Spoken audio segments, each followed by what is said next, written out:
داستان عبدالرحمن بن عوف واقعا شنیدنی است. وقتی که از مکه هجرت کرد، کل زندگیشو گذاشت هجرت کرد به یثرب مدینه. نه خانه‌ای داشت، نه سرپناهی داشت، نه چیزی برای خوردن داشت. پیامبر عبدالرحمن معرفی کرد به یکی از انصار اهل مدینه، گفت این برادر توست، هر چی داری باش تقسیم کن. اون انصاری به برادر مهاجرش عبدالرحمن ابن عوف گفت که برادرم، من 2 تا خانه دارم، هر کدوم تو میخوای مال تو باشه.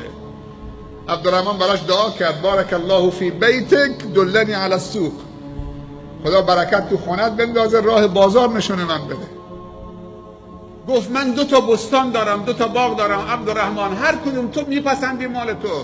گفت بارک الله فی بستانک دلنی علی السوق، خدا برکت در بستان تو، باغ تو بده، راه بازار نشونه من بده کجاست، من برم داد و ستد بکنم. وقتی پیامبر صلی الله علیه و سلم عفت نفس عبدالرحمن رو شنید که مهاجر با پای برهنه و دست خالی آمده هجرت کرده به خاطر خدا و رسول خدا، اینقدر عفت نفس و عزت نفس داره که راه بازار نشونه من بده، تنبلی نمیخواد، مفخوری نمیخواد، دعای برکت در رزق و روزی و عمر عبدالرحمن کرد پیامبر صلی الله علیه و سلم. به جایی رسید که عبدالرحمن میگه که دیگه نمیتونست شتراشو بشماره، گوسفنداشو بشماره، نمیتونست درهم و دینارشو بشماره. به جایی رسید که از برکت دعای رسول الله صلی الله علیه و سلم میگفت اگر پام به سنگی برخورد میکرد که سنگ جا به جا میشد، انتظار داشتم که زیر اون سنگ یک گنجی برای من باشه. سبحان الله. ولی وقتی به این مال رسید، مال تو قلبش قرار نداد که اینطوری نگه بداره، دستشو اینطوری کرد. ایام سپری شد تا اینکه رسول الله صلی الله علیه و سلم به رحمت خدا رفت. بعد از وفات رسول الله صلی الله علیه و سلم و بعد از حیات نورانی و مبارکش،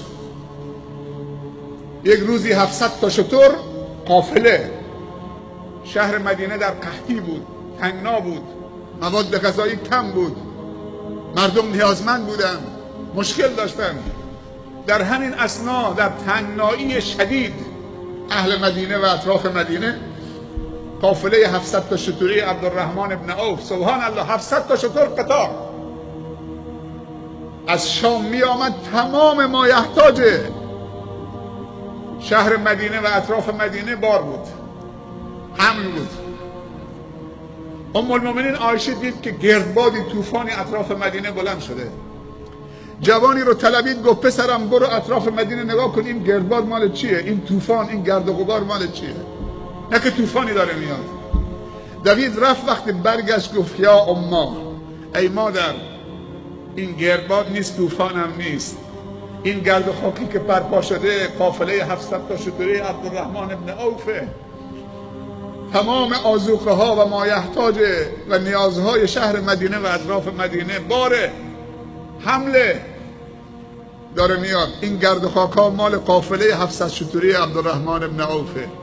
کسی که وقتی وارد مدینه شد هجرت کرد با لباس تنش بود، نان خوردن نداشت و عفت نفس و عزت نفس داشت، رفت تو تجارت. الان یک قلم قافله تجاریش 700 تا شتر در اون زمان. گفت پسرم برو عبدالرحمن رو از زیر زمین، زیر سنگ پیدا کن بیارش، اینجا کارش دارم. عبدالرحمن بره قافله‌شو تحویل بگیره یا بره حرف مادرشو گوش بده؟ اگه من و شما بودیم کدوم یکی رو؟ کل دلالا و تجار مدینه و سمسارا همه رفتن بیرون، هر کسی 50 تا شتر گرفته، این مال من، جدا کرده از شترها، از قافله. عبدالرحمن رو پیدا کرد، گفت برو که مادر تو رو طلبیده. ام المؤمنین عایشه رضی الله عنها قافله رو 700 تا شتر رو تجار رو ول کرد، دوید رفت پیش ام المؤمنین عایشه، گفت لبیک یا امه، لبیک ای مادر. ام المؤمنینه، همسر گرامی رسول الله صلی الله علیه وسلم. گفت کاری داشتی مادرم؟ گفت بله عبدالرحمن، این قافله مال توست، این قافله ای که طوفان برپا کرده. سرش انداخت پایین، گفت مال خداست در دست منه، در اختیار من فعلا، مال خداست دست منه.